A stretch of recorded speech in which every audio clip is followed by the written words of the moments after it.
तो ब्रिटिशर्स जब इंडिया में अपना पावर बढ़ा रहे थे तो उनको अपोजिशन भी तो मिलेगा भाई, विरोध तो होगा उसका, क्योंकि जितने भी भाई टेरिटोरियल स्टेट्स ही सही हो इंडिया में, लेकिन सबको जो है अपनी आज़ादी प्यारी थी, सबको जो है अपनी सॉवरेनिटी प्यारी थी। तो कोई भी जो है ऐसे तो ब्रिटिशर्स को बोलेगा नहीं ना कि आइए हुजूर आइए शासन कर लीजिए हमारे ऊपर, जहाँ पनाह तोहफा कबूल हो, सॉर्ट ऑफ डायलॉग कोई देगा नहीं। और ऐसे में जो सबसे स्ट्रांग जो अपोजिशन आया वो हैदर अली और उसके बेटे टीपू सुल्तान के लीडरशिप में जो है मैसूर से आया, और उसका परिणाम हुआ एंग्लो मैसूर वॉर्स, जो कि 1766 से जो है 1799 तक 33 ईयर्स के पीरियड तक चलता रहा। हैदर अली जो था वो मैसूर का रूलर था 1761 से लेके 82 तक, और इस पीरियड में उसने जो है ब्रिटिशर्स के साथ जो है ट्रेड को इनकरेज नहीं किया, क्योंकि उसने जो है फ्रेंच के साथ अपना अलायंस बना लिया था।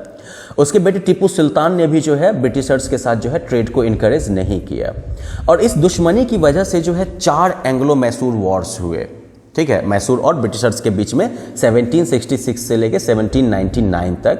इवेंचुअली 1799 में ब्रिटिशर्स ने जो है श्रीरंगपट्टनम पर जो है कब्जा कर लिया।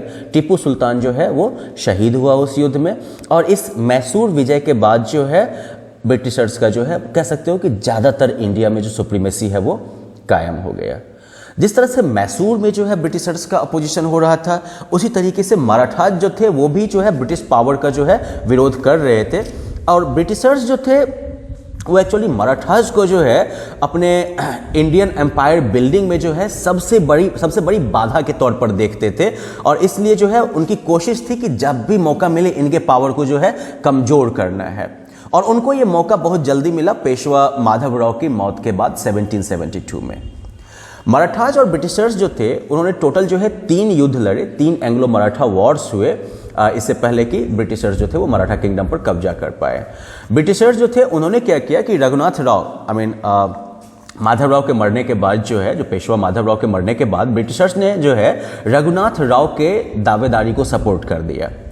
माधवराव सेकंड की जगह पर जो है माधवराव के बाद जो है माधवराव सेकंड की दावेदारी थी, उसके बदले उन्होंने जो है रघुनाथ राव के दावेदारी को सपोर्ट कर दिया।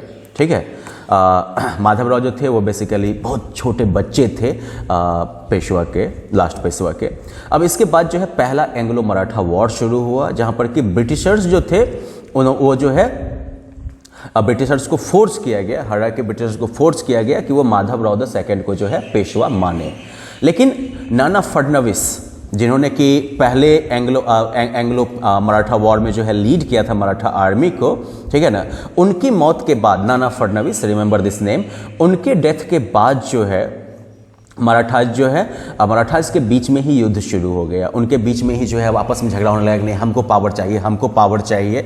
ओके, और ये जो अंतरकलह चल रहा था, ये जो आपस में इन फाइटिंग चल रही थी, ब्रिटिशर्स ने भी इसको देखा और उन्होंने भी जो है अब इस परिस्थिति का फायदा उठाने का सोचा। फिर उसके बाद जो है 2 और वॉर होते हैं मराठास और ब्रिटिशर्स के बीच में, जिसमें कि मराठास जो है वो हारते हैं और फिर ब्रिटिशर्स जो है वो एक सुप्रीम पावर के तौर पर जो है इस्टेब्लिश हो जाते हैं। ठीक है, अब इसके बाद ब्रिटिशर्स जो है वो आगे बढ़ेंगे और पूरे के पूरे इंडिया पर कब्जा करेंगे। अब इसके बाद अब देखो ब्रिटिशर्स जो अपना यहाँ पर पावर जो एक्सपैंड कर रहे थे, जो मान लो कि ब्रिटिश एक्सपेंशन हो रहा था, ब्रिटिश का जो विस्तार हो रहा था इंडिया में, इसके की इंस्ट्रूमेंट्स क्या थे, इसके की टूल्स क्या थे। तो इन्होंने जो है 2 मेन मेथड यूज किया था, डायरेक्ट और इनडायरेक्ट एनेक्सेशन। एनेक्सेशन मतलब होता है जोड़ लेना, डायरेक्ट एनेक्सेशन और इनडायरेक्ट एनेक्सेशन। तो पंजाब और सिंध जो है ये डायरेक्ट एनेक्सेशन का एग्जाम्पल है, जहां पर कि आप जो है युद्ध लड़ते हैं और उसके बाद उनको हरा के उनको जो है अपने आप में आप जोड़ लेते हैं। ठीक है, अब इसके अलावा जो है इनडायरेक्टली भी होता था ये सब्सिडरी अलायंस के थ्रू या डॉक्ट्रिन ऑफ लैप्स के थ्रू। तो अब सब्सिडरी अलायंस क्या होगा, ये लॉर्ड वेलेस्ली के द्वारा शुरू किया गया था। लॉर्ड वेलेस्ली जो थे वो काफी सफल रहे इसमें क्या होता था कि वो जो है अपने दोस्त बनाते थे कि भाई तू मेरा दोस्त है, ठीक है। और जब दोस्त बनाते थे उसके बाद जो है वो बोलते थे कि एक काम करो, मैं तुम्हारे यहाँ अपनी सेना रखूंगा, तुम्हारे यहाँ अपनी एक आर्मी बनाऊंगा, ठीक है, ताकि हम जो है तुम्हारे दुश्मनों को हरा सके।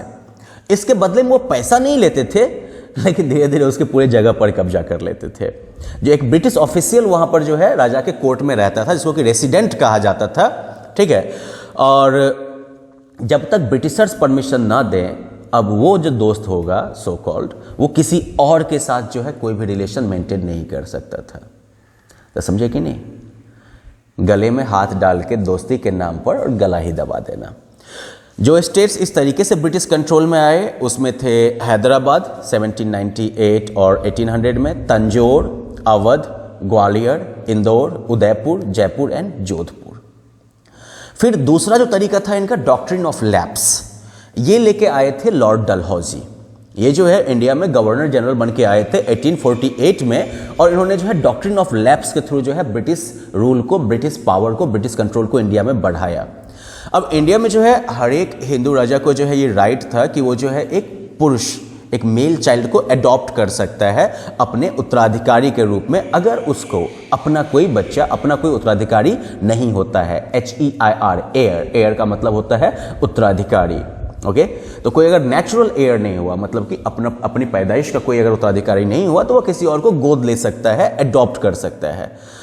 तो जब लॉर्ड डलहौजी जो है इंडिया आए तो उन्होंने डिक्लेयर किया कि सिर्फ ब्रिटिशर्स के पास ये राइट होगा कि वो सैंक्शन करेंगे या रिफ्यूज करेंगे किसी ऐसे एडॉप्शन को।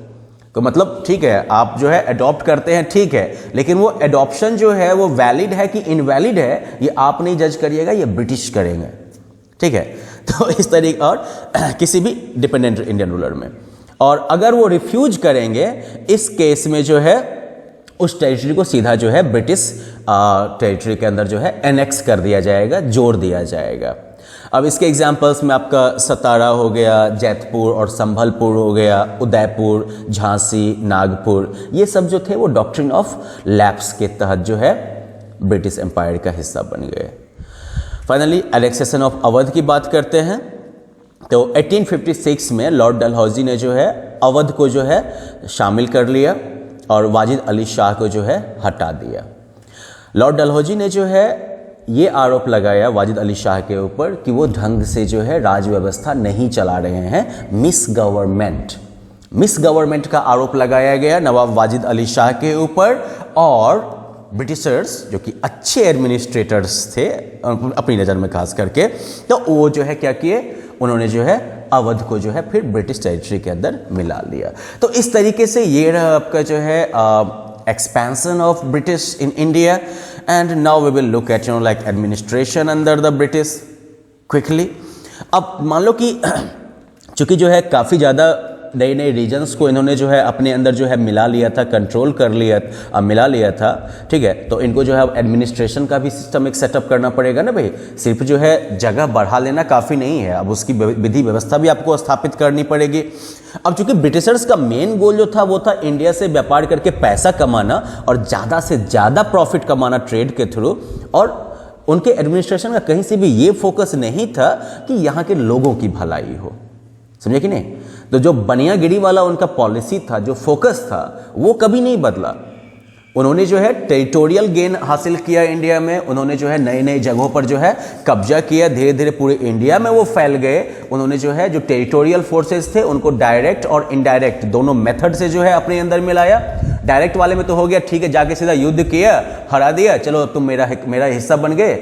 इनडायरेक्ट वाले में क्या करते थे, तो इनडायरेक्ट के अंदर जो है आपका दो सिस्टम इन्होंने दिया, सब्सिडरी अलायंस फॉर्म करके कि भाई तू तो मेरा भाई है, चल एक काम कर, आगे से तुम्हारा झगड़ा मेरा झगड़ा, ठीक है, मैं अपने एक आदमी को यहाँ पर रखता हूँ, वो तुम्हारी सारी सुरक्षा व्यवस्था को देख लेगा। और बाद में पता चला कि वो आदमी जो है वही मालिक बन गया और जो भाई है ना वो नौकर बन गया। और जिस दिन वो नौकर जो है बोलेगा कि भाई हम तुम्हारी बात नहीं मानेंगे, तुम चले जाओ, तो वो बोलेगा कि एक काम करना, तू ही चला जा, ये मेरा एरिया हो गया। तो एक तो ये भाई भाई बना के जो है लेने वाली बात हो गई। दूसरा जो था तरीका वो क्या था, डॉक्ट्रिन ऑफ लैप्स। अब राजा सब जो थे, जो सब्सिडरी मतलब स्टेट्स थे, मतलब पहले ही वो जो है ब्रिटिशर्स से जो है झगड़ा नहीं कर रहे थे, भाई ठीक है आप रहने दीजिए, थोड़ा बहुत आपको दे दिया करेंगे। इस तरह के जो डिपेंडेंट स्टेट्स जो थे, ठीक है ना, तो उनका पहले व्यवस्था क्या था कि भाई हमारा बच्चा जो होगा वो जो है हमारा अगला उत्तराधिकारी जो होगा उसको हम चुन लेंगे। खास करके जो हिंदू रूलर्स थे उनके बीच में व्यवस्था थी, अगर हमारा अपना बेटा कोई नहीं हुआ तो हम किसी भी जो है मेल एयर को चुन सकते हैं, पुरुष उत्तराधिकारी को चुन सकते हैं। ये वाली उनकी पॉलिसी थी। डलहौजी आता है, बोलता है कि ठीक है भाई बाकी सब व्यवस्था तो ठीक है, लेकिन तुम किसको चुनोगे ये चुनने का अधिकार हमारा है, या ये चुनने का पावर हमारा है। और फिर वो क्या करने लगेंगे कि भाई नहीं इसको नहीं चुनो, इसको नहीं चुनो, इसको नहीं चुनो। अगला वाला जो है वो बेचारा आरिज होकर बोलेगा कि भाई ठीक है तुमको मतलब नहीं है हम चुनेंगे, अरे कोई बात नहीं है, एक काम करो ना, राज्य मेरा हो गया, जाओ घर पर जाओ तुम। तो डॉक्ट्रिन ऑफ लैप्स के तहत अगर मतलब कि अगर उत्तराधिकारी नहीं मिला तो बाय डिफॉल्ट क्या होगा, उस जगह का कोई रूलर नहीं बचेगा, और अगर रूलर नहीं हुआ तो फिर ब्रिटिशर्स है ना, शाहरुख खान के स्टाइल में मैं हूं ना वाला डायलॉग मार के जो है ब्रिटिशर्स पहुंच जाएंगे वहां पर। और फिर एक अवध का केस आता है जहां पर कि इन्होंने जो है मिस गवर्नमेंट का चार्ज लगा दिया कि भैया आप ढंग से शासन नहीं कर रहे हैं, इसलिए कम करिए, आप राजा मत रहिए, हमको बन जाने दीजिए, हम बढ़िया से करेंगे। तो इस तरीके से ग्रेजुअली इन्होंने पूरे इंडिया में अपना पावर फैला लिया। लेकिन जब इन्होंने ये पावर फैलाया तो इनका फोकस इन्होंने, और उसके बाद जो इन्होंने अपना एक एडमिनिस्ट्रेटिव सिस्टम सेटअप किया, उसका फोकस कहीं से भी ये नहीं था कि भाई इंडिया को डेवलप करना है, इंडिया को जो है तरक्की के रास्ते पे जाना, ना, बनियागिरी करने आए थे, तो बनियागिरी वाला ही इनका फोकस रहा। ठीक है कि और ठीक है अब तो अपना ही हो गया ना सब कुछ, ज़्यादा से ज़्यादा माल कमाओ, ज़्यादा से ज़्यादा जो है प्रॉफिट कमाओ, बाहर में जाए इंडिया, बाद में देखेंगे इसको अब।